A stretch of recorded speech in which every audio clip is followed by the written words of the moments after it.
When we took this on, we knew it was a massive undertaking. It's the biggest launch in the history of the company.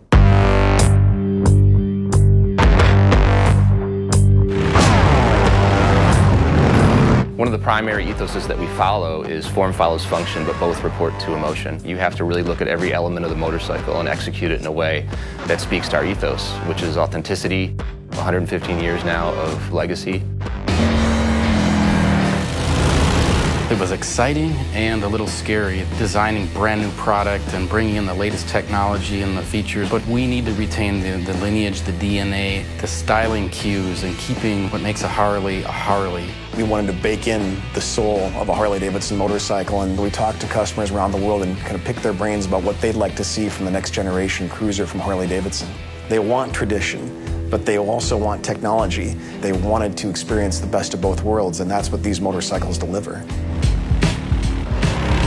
So there's 8 models in the lineup. Each model has a defined personality, if you will. It's about fit and it's about attitude, and they each have their own unique feel, and it will be different for each customer.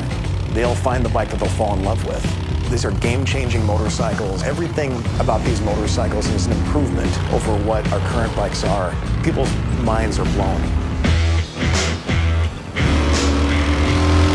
The Milwaukee-Eight is our first 4-valve big twin powertrain. It is the best V-twin we've ever made. We did some benchmark testing against our current twin-cam high-output 103. That Milwaukee-Eight rider is going to be 3 bike lengths ahead of the twin-cam rider from 0 to 60. From 60 to 80, you gain another bike length. It's a substantial difference in terms of acceleration and power. So let's talk about the soft-tail frame. Our very first motorcycles were rigid, so the rear wheel was actually rigidly mounted to the frame. They had a really beautiful aesthetic. There's a line that goes from the front of the motorcycle all the way to the rear axle. With the soft-tail, we're trying to emulate that whole aesthetic. We're trying to make the motorcycle look like it's a rigid, but it actually does function amazingly well because there is suspension that's tucked under there now.